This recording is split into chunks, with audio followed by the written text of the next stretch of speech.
Alright, my friends. This is Timothy Krosky. I'm kicking it with the Kroskys. I'm on my Truth Talk channel now, called Truth Talk with Timing. And today I'm going to talk about the history of Christmas, with the report that I posted on my blog page back when I was doing my theology studies, my BA in theology, and then later I got a master in arts in sociology. So I hope you enjoy this video of the true history of Christmas. Start with my Christmas stuff. Christmas definition.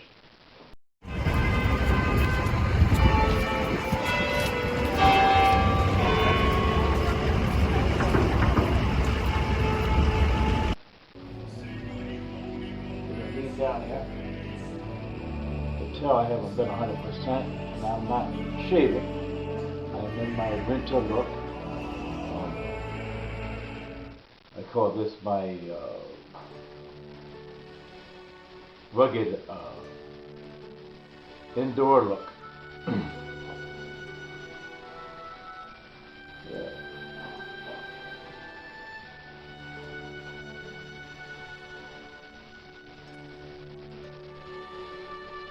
This is the history of Christmas by myself, Timothy Krosky, M.A., 18 December 2014.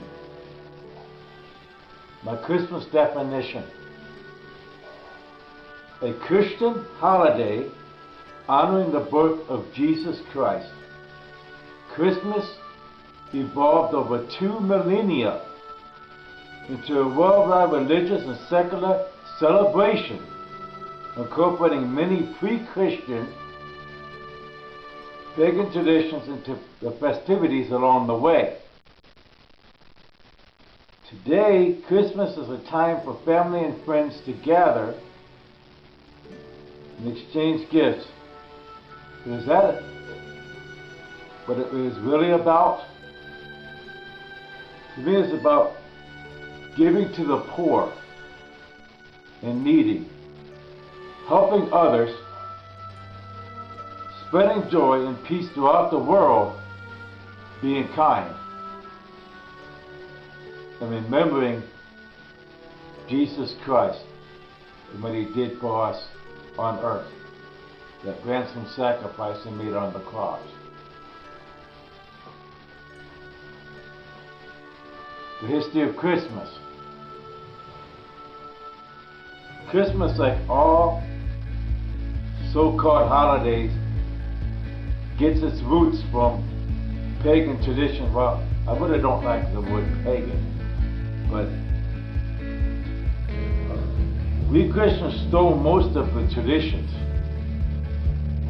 from their worship, from the worship of what we called pagans at that time. Anybody that didn't believe in Christianity was known as a pagan. They worshiped trees and nature. And during their time of Saturnalia, which is the heart of winter solstice, December 21st, they would decorate trees. That is why we decorate Christmas trees today. The Roman pagans first introduced the holiday of Saturnalia, a week-long period of harvest, celebrated between December 17th and 25th. In the 4th century, Christianity imported the Saturnalia festival into their church. That way we can take their masses with it, get the so-called pagans involved into the Christian church.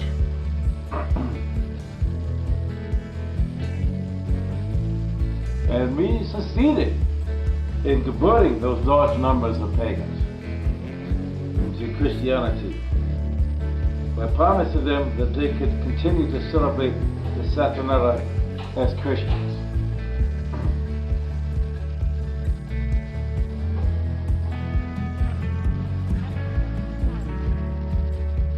To remedy this further, these Christian leaders named Saturnalia concluding date December 25th to be the birthday of Jesus. Really, Jesus was born between, in my research, when the star formation was actually up in the sky, that the wise men saw the star formation. They knew that the birth of the Holy One, King of Kings, the Lord, was near. And it took them years to travel across that desert, really. And they were going to arrive at that appointed time. But really, Jesus was born between around June 24th to no later than September 15th.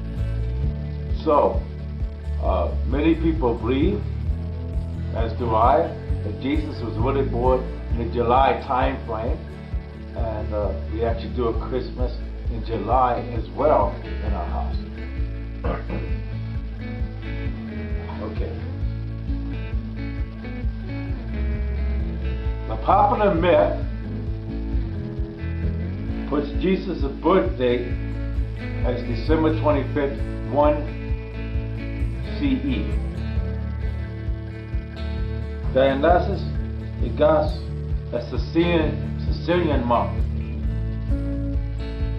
wrote the modern calendar known as the Julian calendar. He really had no idea when Jesus was born. In fact, the date he suggested is 733 in the old Roman calendar, the Roman calendar. It's 4 years after the time of Herod, in which Jesus was crucified during the time of Herod. So this does not add up. It does not add up. So it's 4 years after Herod. So Jesus was already dead. So how could he have been born then? Early Christians did not celebrate the birthday of Jesus. They celebrated his life and his teachings. Like John.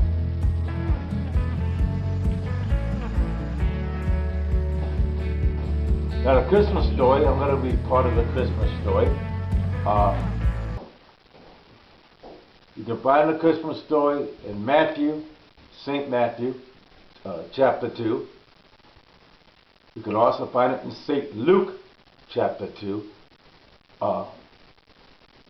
My favorite version and the most used version in the teachings in the church is from St. Luke, chapter 2, because it talks about the census and why Jesus would go,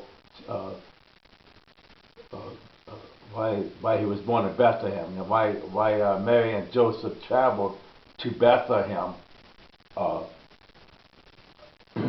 Okay, here it is from Luke chapter 2. And it came to pass in those days when a decree from Caesar Augustus that the world should be taxed. And this taxing was first made when Cyrus was governor of Syria, and went to be taxed every into its own city. So every person was supposed to go into their own city. So since Joseph was from Bethlehem, he was supposed to travel there for the census. So Joseph went up into Galilee out of the city of Nazareth into Judea, which is known as Israel today. The land of Judea was part of Israel. Today. It's to the city of David called Bethlehem.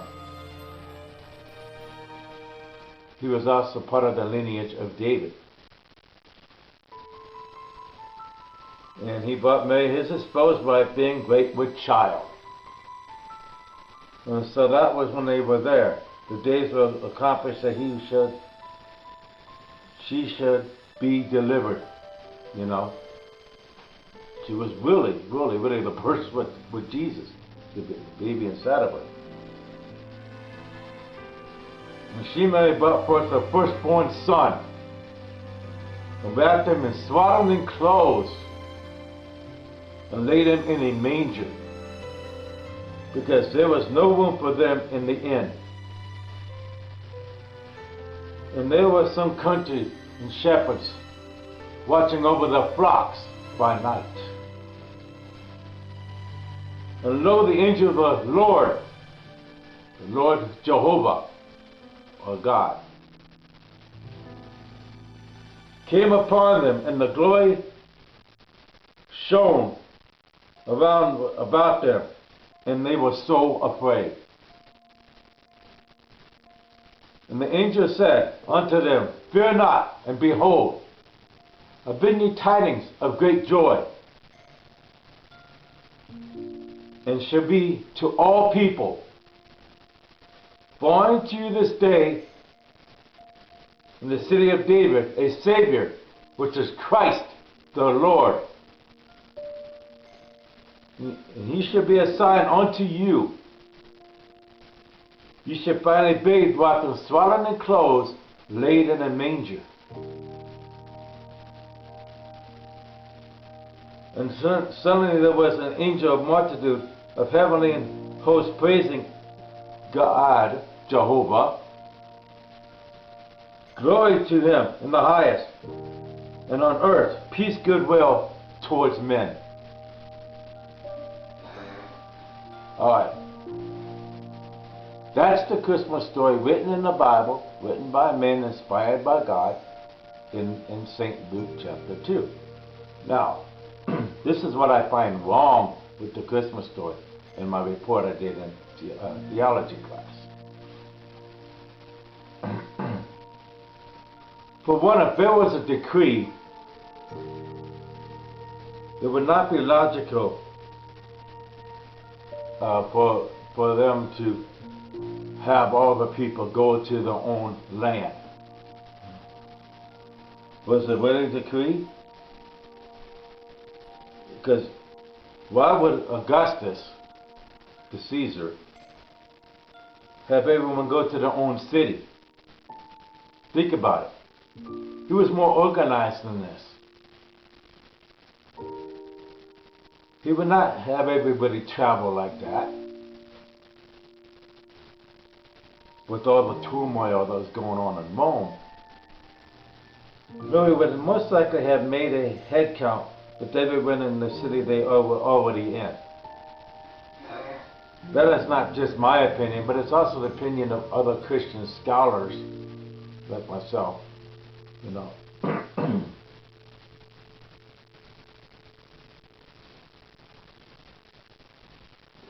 But was Jesus born in the city of David in Bethlehem? Yes, I believe he was. I believe it was because it was foretold in the old books of the Bible, namely Isaiah 53. You know, when Jesus was supposed to be there, born in Bethlehem at a particular time with a particular star formation. So yes, I believe he was. I believe Joseph felt that calling from Jehovah, from God, been inspired to travel those lands, harsh lands, on that donkey, where Mary was sitting on that donkey, and they went to Bethlehem. From Samaria to Judea, which Samaria was southern Israel, and Judea It was northern Israel. Uh, that was the old names for those parts of Israel before it was known as Israel. All right. Okay. 2.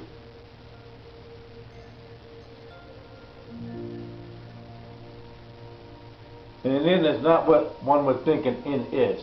Okay. An inn is, in those biblical times, was the top part of where the stable was. They would live in the same building with the animals. The animals were not in a separate building. So the top part would have a cooking area, a sleeping area, you know.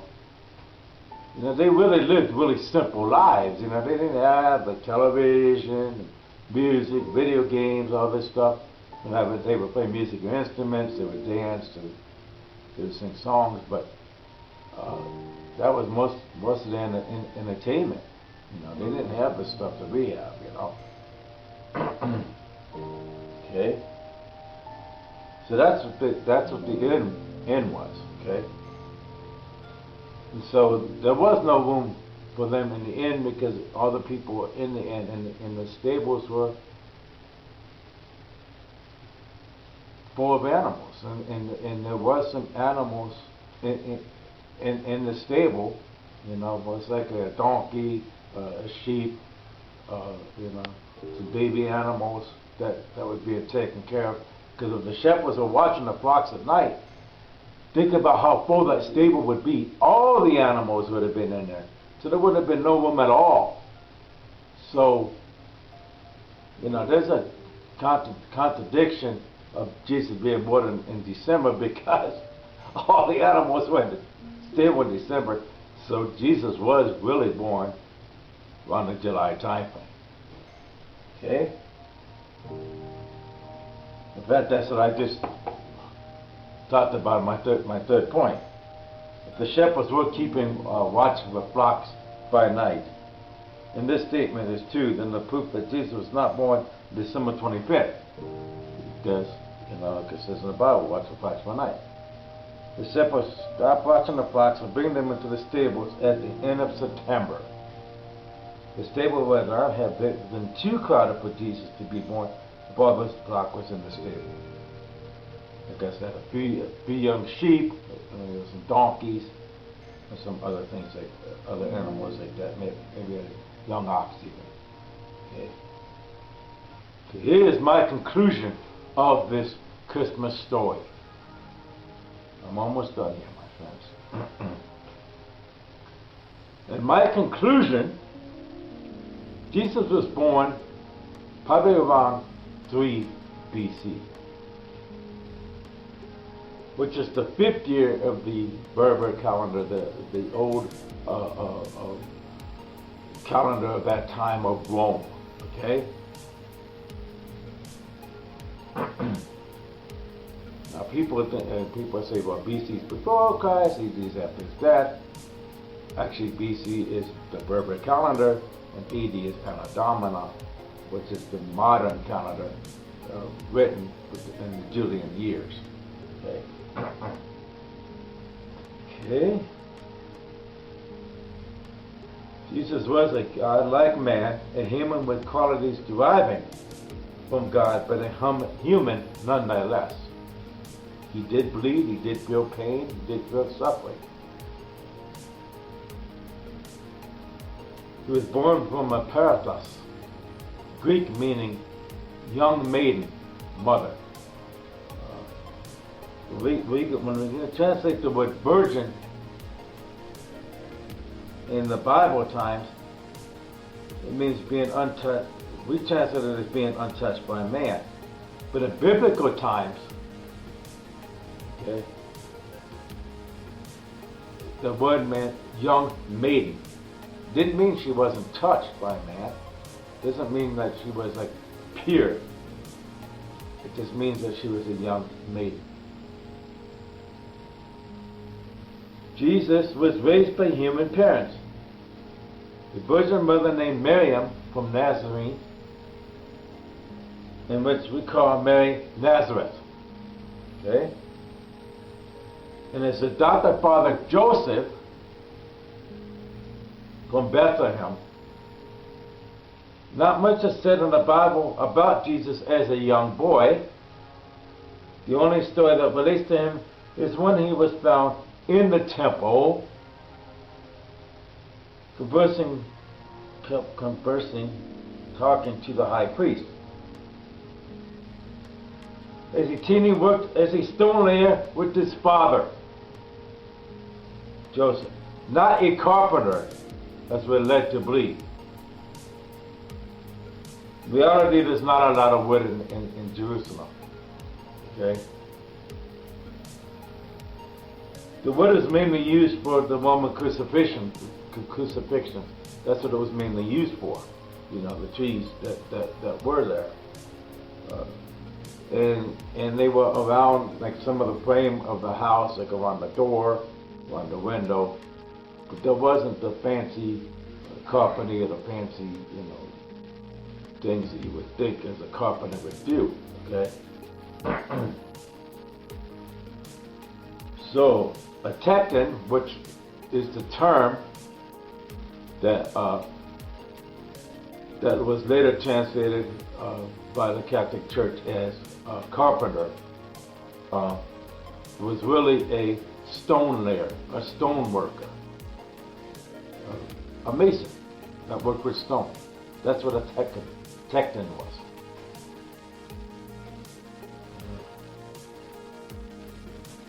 Jesus was raised strictly as a Jew and followed the Torah. So he was raised strictly as a Jew and he followed the Torah, which is, you know, the Jewish books, the first 4 books in the Bible. And the laws passed down from Moses.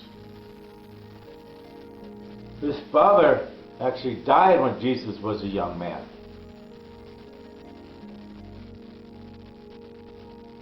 And so his mother Mary married the eldest brother of Joseph, Clopas.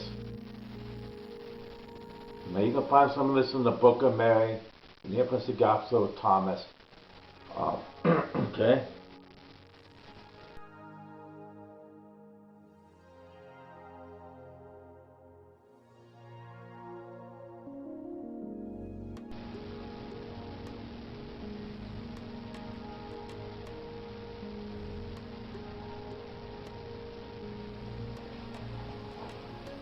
All right. Mary bore 6 children, not just Jesus. 6 other children. There's 7 children.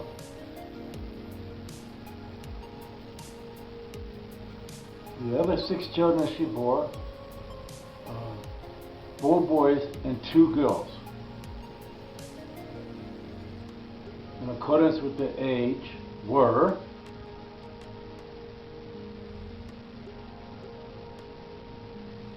James, Jude, Simon, Salome, Joseph, Matthew, and Jose. Jesus helped take care of his stepbrothers and sisters till they became of age. Then at the age of 30, Jesus left on his quest given by God. All right, now the first Santa Claus. The first Santa Claus was Saint Nicholas. He was born in Tyre, Turkey in 270. He later became the Bishop of Myra. He would fill poor children's stockings with gold coins, much like our mythical Santa does today. Now, the word Santa Claus. Think about the word Santa Claus. Santa means saint. Claus is the last part of Nicholas. It's the slang for Nicholas. So even when you see Santa Claus, you are saying Saint Nicholas. Here's some of my Polish Christmas traditions, and then I am done, my friends. This is what we do in our family. I love being Polish, because I love Polish food, and I only eat it once a year.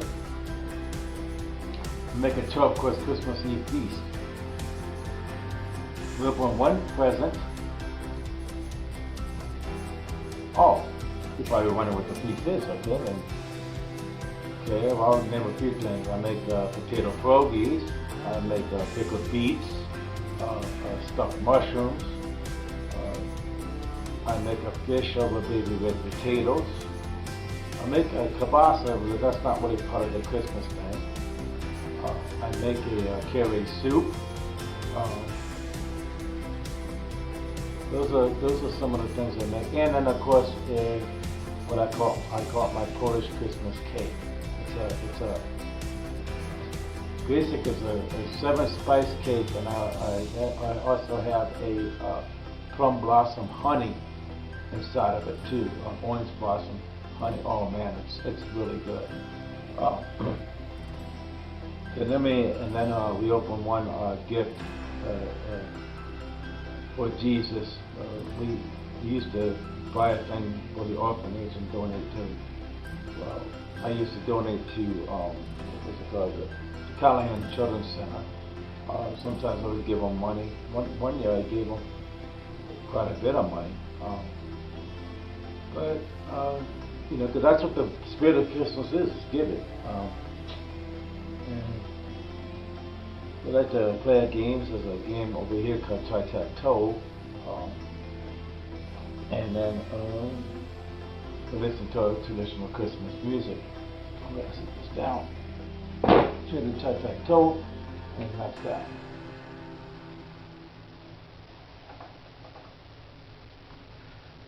I don't know if you guys have seen this old game. It's called Tic-Tac-Toe. See all the different marbles. And it's 3-dimensional. So you have to try to get like 3 in a row, 3-dimensional. So there's 3 in a row, like going this way, you know. Got the same thing with the blue ones. And so it's a very interesting game. Thanks guys, hope you enjoyed this video of the history of Christmas. This has been Truth Talk with Timon. Blessings always. Merry Christmas.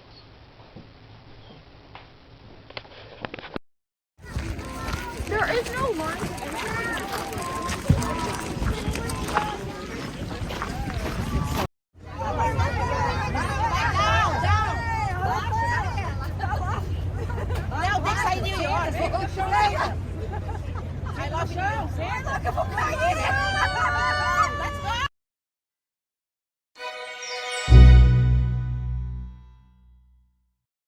With you, I can be sad with you. Just take my hand and fly up through the dreams where the skies are so clear.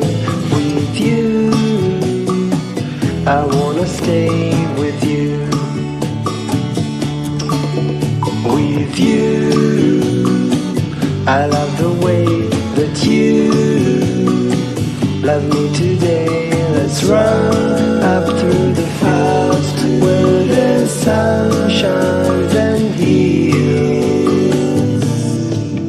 With you, I wanna stay with you.